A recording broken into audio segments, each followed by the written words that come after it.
તો આ વચ્ચે એક મહત્વના સમાચાર જોઈએ તો પેટ્રોલ ડીઝલ અને પીએનજીની ઉપલબ્ધતા માટે એક કમિટીની રચના થઈ છે।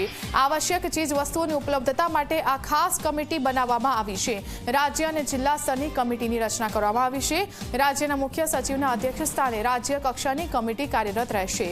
આ કમિટીમાં 16 સભ્યોનો સમાવેશ કરવામાં આવ્યો છે। રાજ્ય સરકારના સિનિયર આઈએએસ અધિકારીઓનો આ કમિટીમાં સમાવેશ થયો છે। તો આ ખૂબ જ મહત્વના સમાચાર છે। પેટ્રોલ ડીઝલ પીએનજી જેવી જે મહત્વની વસ્તુઓ છે તેના નિયમન માટે અને તેની જે તમામ માહિતી મળી રહે તેના માટે એક કમિટીની રચના કરવામાં આવી છે। વધુ વિગતો સાથે સંવાદદાતા હિતલ પારેખ આપણી સાથે જોડાઈ ગયા છે। હિતલ, આ કમિટીની મુખ્ય કામગીરી શું રહેશે અને કેટલી મહત્વની?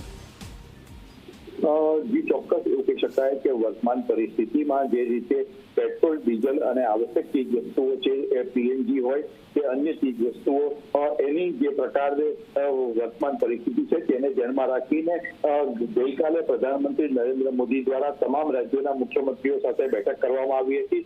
એ બેઠક બાદ આજે રાજ્યના મુખ્યમંત્રી ભૂપેન્દ્ર પટેલ ઉચ્ચ સ્તરીય બેઠક કરી હતી અને તેમાં આ કમિટી બનાવવાનો નિર્ણય લીધો હતો।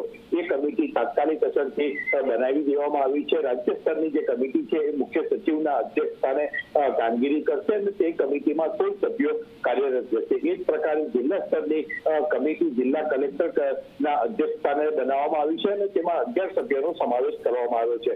સામાન્ય રીતે સીધી રીતે જોવા જઈએ તો પેટ્રોલિયમ પેદાશો સાથે આવશ્યક ચીજ વસ્તુઓ છે એ યોગ્ય એનો સપ્લાય ચેઇન જળવાઈ રહે અને યોગ્ય વિતરણ થઈ શકે અને જે પ્રાથમિકતા છે સિવિલ હોસ્પિટલ હોય કે શૈક્ષણિક સંકુલ હોય આ બધી જગ્યાએ પીએનજી સરળતાથી ઉપલબ્ધ થઈ શકે એ પ્રકારની કામગીરી કરવાની કામગીરી આ કમિટીને સોંપવામાં આવી છે। જી હિતલ, આભાર આપનો માહિતી આપવા બદલ। તો આવશ્યક ચીજ વસ્તુની ઉપલબ્ધતા માટે ખાસ કમિટીની રચના કરવામાં આવી છે। પેટ્રોલ ડીઝલ અને પીએનજીની ઉપલબ્ધતા માટે આ કમિટીની રચના છે જે તમામ સ્થિતિ પર નજર રાખશે।